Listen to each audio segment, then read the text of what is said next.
It's here! After 5 or so years, the Mass Effect franchise is back. Seriously, when Mass Effect 3 came out, I was still halfway through university. It has been so long.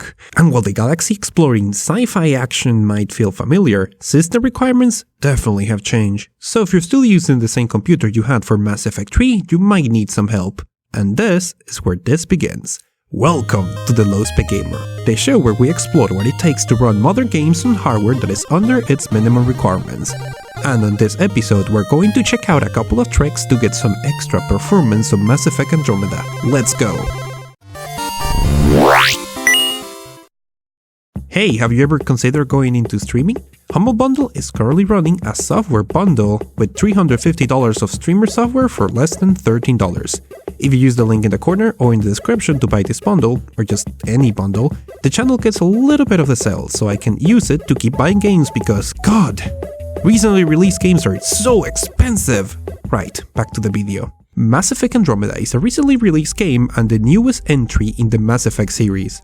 While other games in the series use the Unreal Engine, Andromeda decided to change to the sadly less flexible Frostbite engine, same one used by Battlefield 1 and Mirror's Edge Catalyst.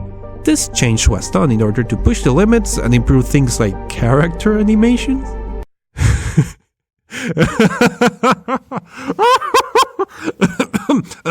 The minimum requirements mention an i5-3570 and an NVIDIA GTX 660, which is why I'm going to try this on a 2009 i5-750 and a 2012 GT 640, which should both be inferior to the minimum components. You thought I was joking about a computer that is as old as Mass Effect 3?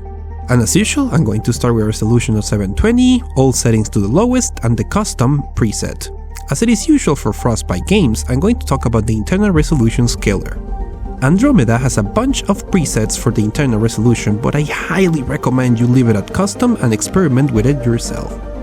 If you do not know what this is, the internal resolution scaler allows you to change the render resolution of the game while maintaining a readable UI.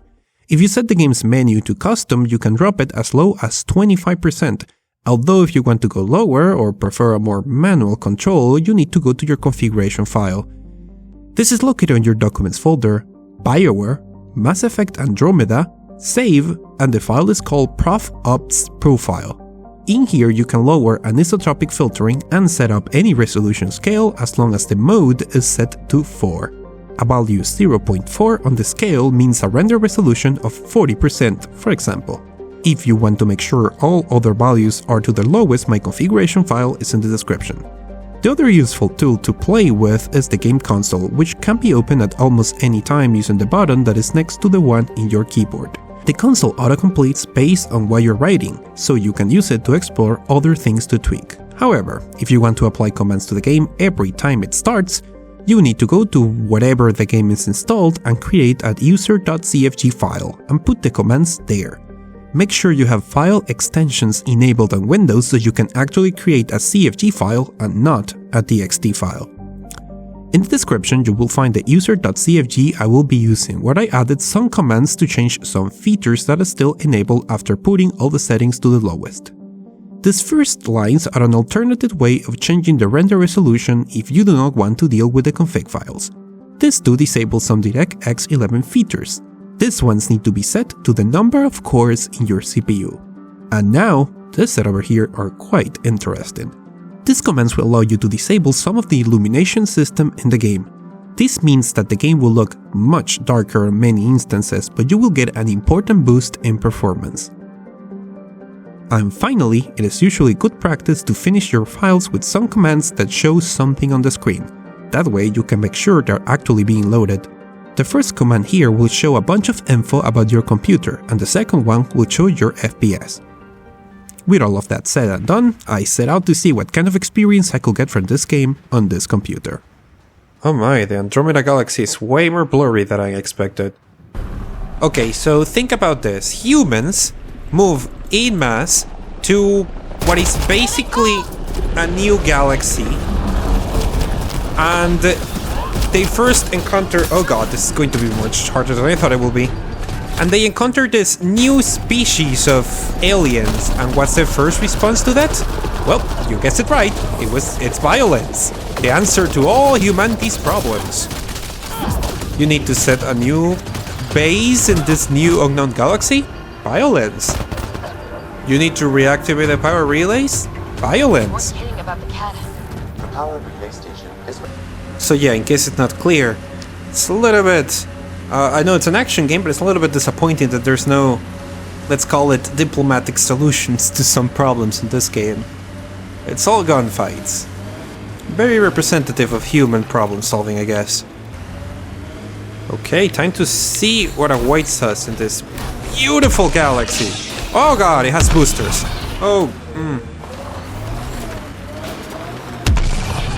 Well, this sure ain't Rocket League. Oh, there's a lot of options here. Woo! Oh, fuck! It's like learning to drive all over again. I'm loving this. Woo!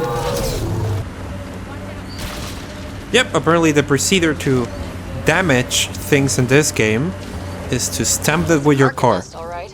Fan out. Oh god, okay. I can squish them all, I can do this. This is definitely the best way of doing combat. With strange alien creatures. Just run them over with your rover. Yep, that's exactly how it works. Looked like then. And now. Okay, this is definitely going to work. Nope, missed it. Missed it completely. Now I'm taking damage. Okay, we're going to take another go at it. This time there's no escape.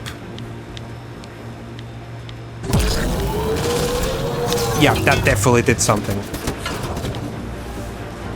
Yeah, I think it made them more angry. I'm establishing a connection. Oh crap.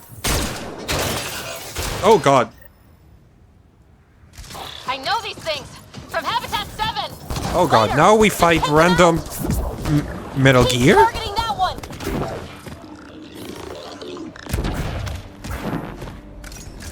More remnant bots. These ones don't seem hostile. Well, they are now. While I'm still a bit unhappy that the French has abandoned the flexible Unreal Engine, I am still glad that there are a couple of quick changes possible on this game. Thank you to everyone who is donating to make it easier for me to do these videos. See you on the next one.